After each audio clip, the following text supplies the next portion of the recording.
कभी कभी कुछ जगह सिर्फ जगह नहीं होती,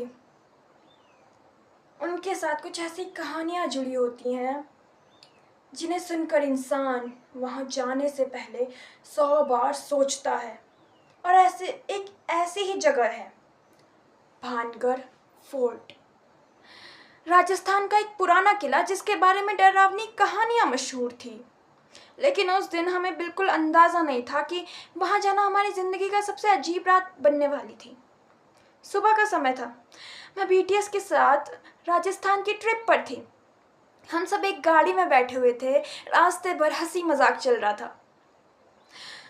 जेहोब खिड़की से बाहर देखते हुए लगातार फोटोज ले रहे थे। जिन खाने का बैग खोलकर सबको स्नैक्स बांट रहे थे। जंकुक रास्ते में दिखने वाली हर इंटरेस्टिंग चीज का वीडियो बना रहे थे।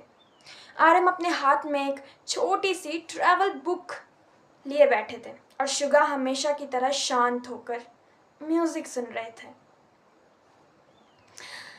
क्या तुम लोगों को सच में भानगढ़ फोर्ट जाना है? क्या तुम्हें जाने से डर नहीं लगता? जिमिन ने मेरी तरफ देखकर मुस्कुराते हुए कहा। डर तो लग रहा है, लेकिन तुम्हारे साथ है ना। मैं हंस पड़ी। लेकिन तभी वी ने अचानक कहा, वैसे मैंने सुना है कि वहां सनसेट के बाद रुकना अच्छा आइडिया नहीं है। गाड़ी में कुछ सेकंड के लिए बिल्कुल शांति हो गई। फिर जिन ने माहौल को हल्का करते हुए कहा, तो सनसेट से पहले वापस आ जाएंगे, प्रॉब्लम सॉल्व्ड। सब हंसने लगे। लेकिन शुगा ने खिड़की से बाहर देखते हुए धीरे से कहा, अगर रास्ता वापस मिल गया तो। सबने उसकी तरफ देखा। शुगा मुस्कुराया, जोक था। उनकी बातें सुनकर मेरे मन में एक अजीब सा डर बैठ गया।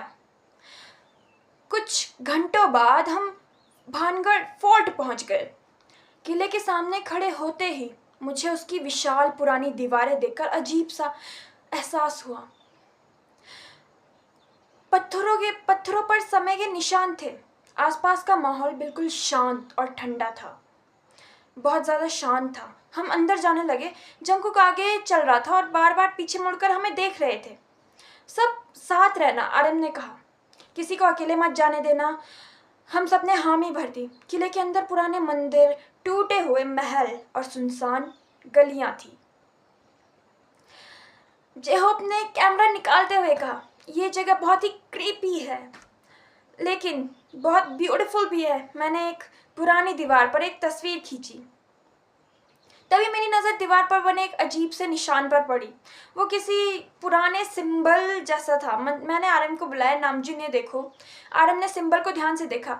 यह शायद कोई पुराना चिन्ह है। तभी पीछे से आवाज आई, डोंट टच इट। हम सबने एक साथ पीछे मुड़कर देखा। वहां कोई नहीं था। जिमिन ने धीरे से पूछा, किसने कहा? कोई जवाब नहीं आया। हमने एक दूसरे की तरफ देखा। जिन ने कहा, शायद अब हवा की आवाज होगी, लेकिन हवा बिल्कुल नहीं चल रही थी। हम आगे बढ़े। कुछ देर बाद हमें किले का एक पुराना हिस्सा मिला जहां बाकी जगहों से भी ज्यादा सन्नाटा था। वी ने अचानक कहा, गाइस, हम सब रुक गए। हम यहाँ पहले आ चुके हैं। जंकुक ने कहा, क्या मतलब? वी ने सामने की टूटी हुई सीढ़ियों की तरफ इशारा किया। ये वही सीढ़ियां हैं। आरएम ने आसपास देखा। इम्पॉसिबल, हम स्ट्रेट चल रहे थे। इम्पॉसिबल, हम स्ट्रेट चल रहे थे। हमने वापस जाने की कोशिश की, लेकिन कुछ मिनट बाद चलने के बाद फिर हम उसी जगह पहुंच गए। इस बार किसी ने मजाक नहीं किया। जिमिन ने मेरा हाथ पकड़कर कहा, हम सब साथ रहेंगे। तभी दूर से कहीं घंटे बजने की आवाज आ रही थी। हम सब रुक गए। फिर दूसरी बार आई। जिन ने धीरे से कहा, यहाँ मंदिर तो है, लेकिन इतनी देर में घंटी कौन बजा रहा है? तीसरी बार घंटी बजी और उसी पल हमारे सामने रखी एक पुरानी पत्थर की मूर्ति पर अचानक धूल गिरने लगी। मैं पीछे हट गई। शुगा ने तुरंत कहा, सब पीछे। हमने तय किया कि अब हमें वापस एंट्रेंस की तरफ जाना चाहिए, लेकिन तभी बारिश शुरू हो गई। आसमान कुछ ही मिनटों में काला हो गया। तेज हवा चलने लगी। हमने एक पुराने कमरे में जाकर थोड़ी देर रुकने का फैसला किया। कमरा बहुत पुराना था। दीवार पर फेडेड पेंटिंग्स थी। आर्यन ने टॉर्च की लाइट दीवार पर डाली। वहां कुछ लिखा हुआ था। वह पुरानी भाषा में था। आरव ने ध्यान से पढ़ने की कोशिश की। फिर उसका चेहरा बदल गया। मैंने पूछा, क्या लिखा है वहां पे? वह रुके। आरव ने कुछ सेकंड चुप रहने के बाद कहा, इसका मतलब है। वह रुका। जो यहाँ रात होने के बाद रास्ता खोजता है उसे रास्ता नहीं, अपना अतीत मिलता है। मेरी रीढ़ में सिहरन दौड़ गई। ये कैसी बात है? तभी कमरे के बाहर से किसी के चलने की आवाज आई। सब चुप हो गए। आवाज दरवाजे के बिल्कुल पास आकर रुक गई। जंगकुक ने धीरे से पूछा, कोई बाहर है क्या? कोई जवाब नहीं। फिर अचानक दरवाजा अपने आप थोड़ा सा खुल गया। हम सब पीछे हट गए। बाहर अंधेरा ही अंधेरा था। बाहर अंधेरा ही अंधेरा था। लेकिन दरवाजे के ठीक सामने जमीन पर एक पुरानी चांदी की अंगूठी पड़ी हुई थी। उस पर वही सिंबल बना था जो मैंने दीवार पर देखा था। मैंने उसे उठाने के लिए हाथ बढ़ाया, लेकिन शुगा ने मेरा हाथ रोक लिया। मत छुओ। मैंने उनकी तरफ देखा। क्यों? मैंने धीमी आवाज में उनसे पूछा। क्योंकि मुझे लगता है ये हमें यहाँ लाने के लिए रखी गई है। तभी अचानक हमारी सारी टॉर्चेस बंद हो गई। अंधेरा, सारा अंधेरा। किसी ने मेरा नाम पुकारा। मैंने आवाज की तरफ देखा। जिमिन। कोई जवाब नहीं। फिर दूसरी तरफ से जंगकुक की आवाज आई, सब लोग कहाँ हैं?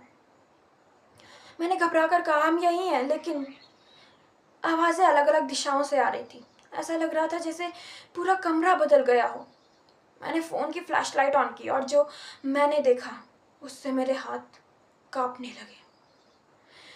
कमरे की दीवार पर एक नया सिंबल बना हुआ था और उसके नीचे हम सातों और मेरा नाम लिखा था।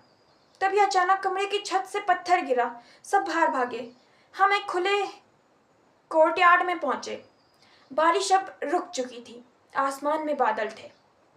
लेकिन अजीब बात यह थी कि पूरे किले में सिर्फ एक ही जगह पर नीली रोशनी दिखाई दे रही थी। वी ने उस तरफ देखते हुए कहा, वहां पर कुछ है। आर्यन ने तुरंत कहा, नहीं, हमें दूसरी तरफ जाना चाहिए। लेकिन तभी कोर्टयार्ड के बीच में पड़ी वही चांदी की अंगूठी दिखाई दी। वही अंगूठी जिसे हमने कमरे में छोड़ा था। जिन ने घबरा कर कहा, ये यहाँ कैसे आई? कोई कुछ बोला ही नहीं। फिर दूर से एक लड़की की आवाज सुनाई दी, बहुत धीमी, आओ। हम सबने एक दूसरे की तरफ देखा। आवाज फिर आई, तुम्हें सच जाना है ना?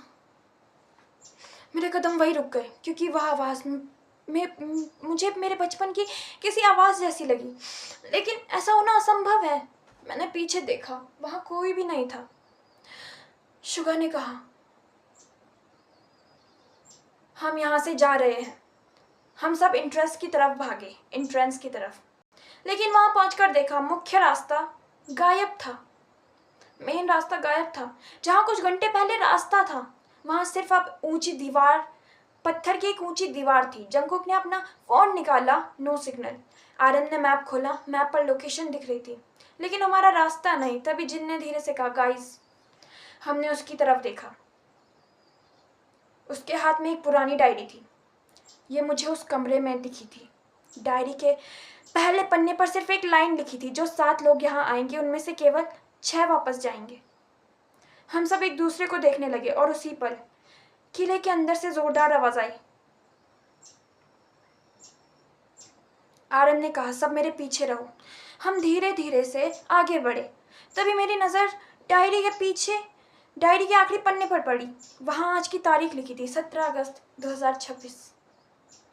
और उसके नीचे हम सातों के नाम। लेकिन सबसे नीचे एक और नाम था, जिसे देखकर मेरे पैरों तले जमीन खिसक गई। वह नाम मेरा था और उसके आगे लिखा था, पहली रात अभी शुरू हुई है। मैंने डायरी बंद कर ली। किले की सबसे ऊंची खिड़की में एक परछाई खड़ी थी। वह हमें देख रही थी और फिर उसने धीरे धीरे अपना हाथ उठाया, जैसे हमें अंदर आने का इशारा कर रही हो। To be continued. अगर आपको ऐसी स्टोरीज पसंद है तो मेरा चैनल सब्सक्राइब करें। पार्ट 2 देखने के लिए सब्सक्राइब करें गाइस।